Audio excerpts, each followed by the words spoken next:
Yes, Kenya. Tamu sana, yes.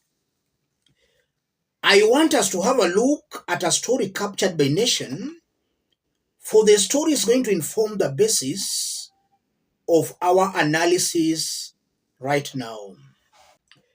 Gachagua, Kalonzo new Gema amid ethnic balkanization warning. If you go through that story, Kikuyu Council of Elders has integrated the Kamba into the larger Gikuyu Embu Meru Association Gema. This comes as a major political move following months of the push by former Deputy President Rigathi Gachagua and Wiper leader Kalonzo Musyoka. The declaration to formally integrate the Kamba community was made on Wednesday at an event held at the All Saint Cathedral in Nairobi. Both Mr. Musyoka and Mr. Gachagua were absent at the meeting, but their allies said they had their blessings. The meeting, which had a heavy political undertone following the acrimonious impeachment of Mr. Gachagua, came barely a day after President William Ruto, while in Kisumu, warned leaders against ethnic balkanization. Mr. Gachagua and Mr. Musyoka have in the past indicated their intention to have a stronger voting bloc by bringing their communities together ahead of the 2027 elections. It continues. It has been far too long since we last connected with our brothers from Kamba. There is nothing more valuable than reuniting with family after such a long time. Our home is defined by the elders and we must safeguard it. Taking care of our home is paramount and registering to ensure its strength and continuity, said Wachira Kyago, Chairman Kikuyu Council Elders. It continues. We must remain vigilant and united, never allowing our adversaries to sow discord or weaken the foundation of our house.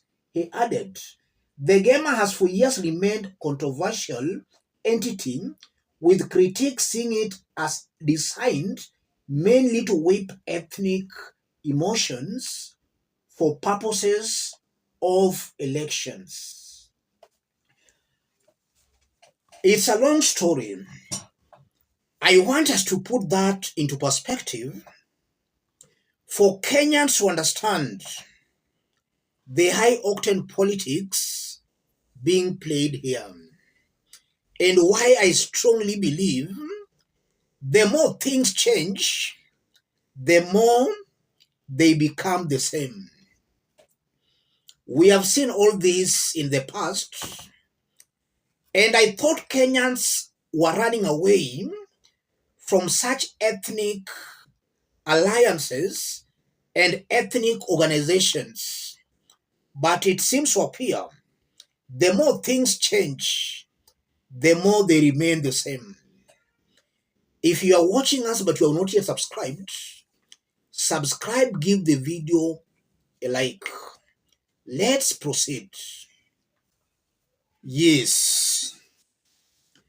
For those who may not know,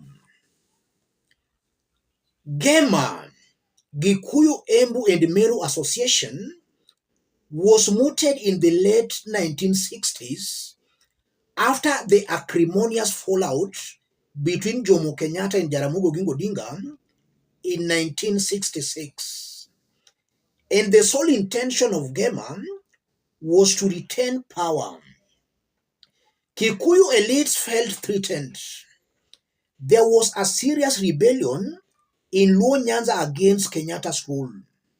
So the Kikuyu elites felt threatened and they had to bring the fractious Kikuyu community together to defend Jomo Kenyatta.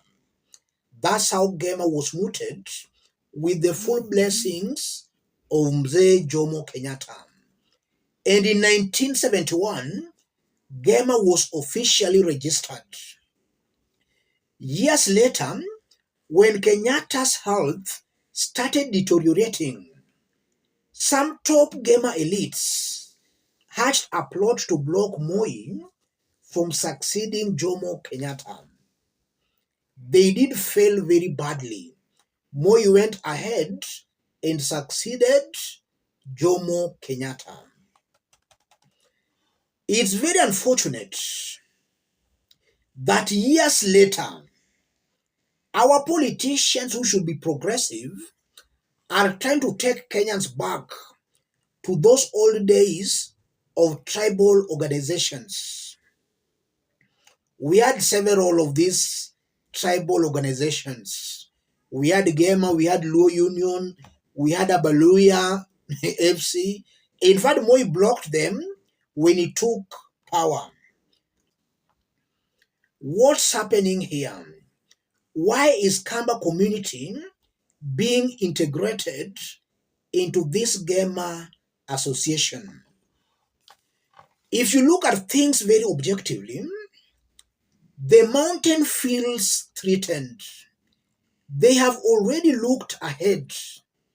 Come the next election, they are seeing a very high possibility where Kenyans will most definitely gang up against them. They are going to be isolated. So in order not to suffer that fate alone, they want to suffer that fate with the Kamba community being part and parcel of their organization. And I'm seeing it very clearly here that as much as Kalonzo Musyoka may think he can use GEMA to further his own political interests, he's only going to further the interests of GEMA elites, not the interest of Kambas, not the interest of even Kenyans. But Kalonzo can easily be used to further the interests of the GEMA elites. The Kikuyu community, they don't want to leave power. They have hatched a plan where they can grab back power. William Ruto has kicked out Rigathi Gachagua, and that has not pleased some top Kikuyu elites. So they are trying to hatch a plan on how they can get back that power come 2027. And that's exactly what is happening here. As Kenyans, we should reject such ethnic formations. We should go the Gen Z way. Gen Z a few months ago showed us that we can achieve it without necessarily mobilizing ourselves along ethnic lines. It seems to appear the politicians have not yet learned any lesson.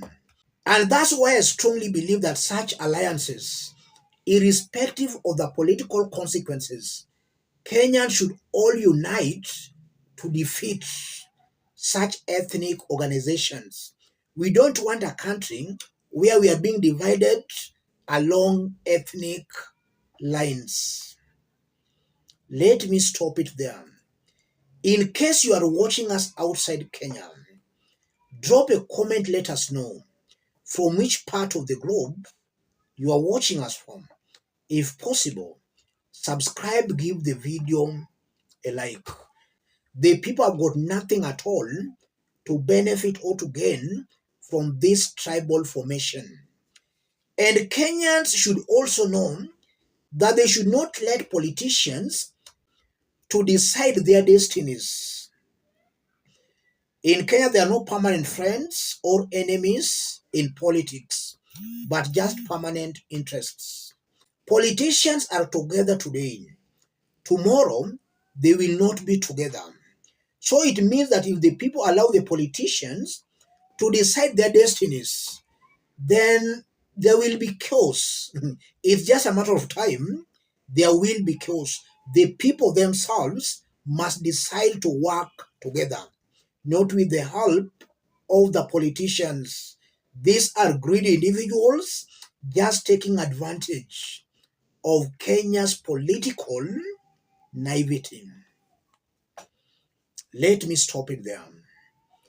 If you are watching us but you have not yet subscribed, subscribe, give the video a like. Any person watching us outside Kenya, drop a comment, let us know from which part of the globe you are watching us from. If possible, subscribe, give the video a like. Thank you. God bless you. God bless Kenya.